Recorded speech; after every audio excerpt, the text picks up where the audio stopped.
ነውር ስለሌለባቸው በደል ስለሌለባቸው መተላለፍ ስለሌለባቸው የእግዚአብሔር ቅዱሳን ስለሆኑት ስለ ሁለቱ ባልና ሚስቶችና ከእነርሱ አብራክ የተገኙትን ደገኛውን ጻድቁን አባት አቡነ ገብረ መንፈስ ቅዱስን ነው የምናነሳው። ክፉም ወልዶ በክፉ ስሙ የሚጠራ ወላጅ አለ። ደግም ወልዶ በደግ ስራው ቤተሰቡን የሚያስጠራ ወላጅ አለ።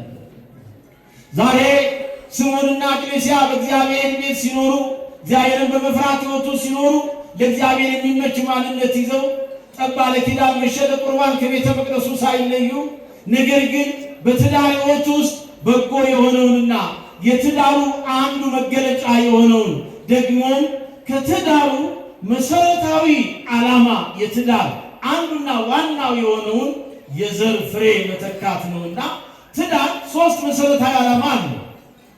አንዱ መረዳዳት ነው። ሰው በጋብቻ ሕይወት ውስጥ ጋብቻ ሶስት መሰረታዊ ነገሮች አሉ ሲባል አንዱ የጋብቻው ቁም ነገር መሰረታዊ ጉዳይ ለመረዳዳት ነው። ሁለተኛው ዘር ለመተካት ነው። ሶስተኛው ከዝሙት ጠንቅ ምን ለመሆን ነው? ለመዳን ነው። ይሄ ነው የትዳር መሰረታዊ ዓላማ። በሌላ በተጓዳ የምናየው ትዳር አንዱ የአንዱን ሸክም የሚሸከምበት እንጂ አንዱ ብቻ ሸክሙን ተሸክሞ የሚያልፍበት ተቋም አይደለም።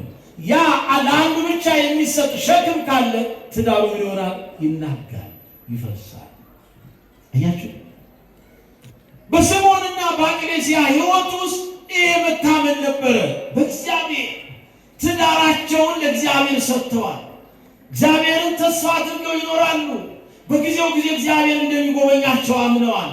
ሁልጊዜ ግን ልመናቸውን፣ ሁልጊዜ ግን ጥያቄያቸውን፣ ሁልጊዜ ግን ጸሎታቸውን፣ ሁልጊዜ ግን እንባቸውን፣ ሁልጊዜ ግን በጎ መሻታቸውን ለማን ይገልጹ ነበር? አይሰማም?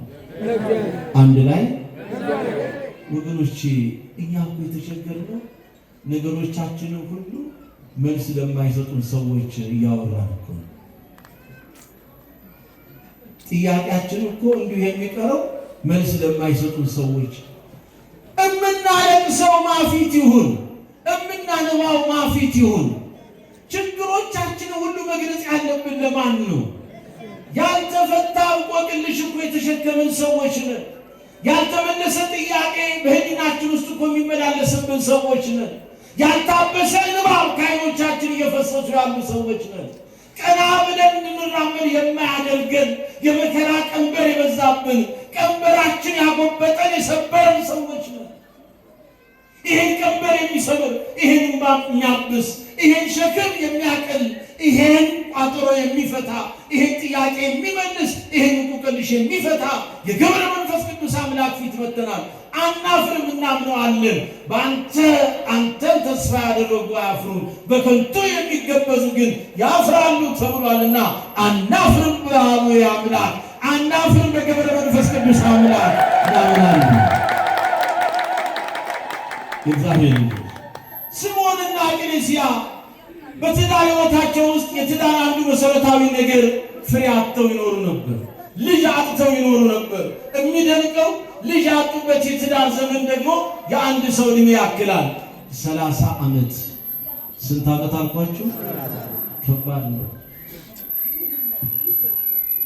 አያችሁ፣ ለ30 ዓመት ያለ ልጅ ይኖሩ ነበር።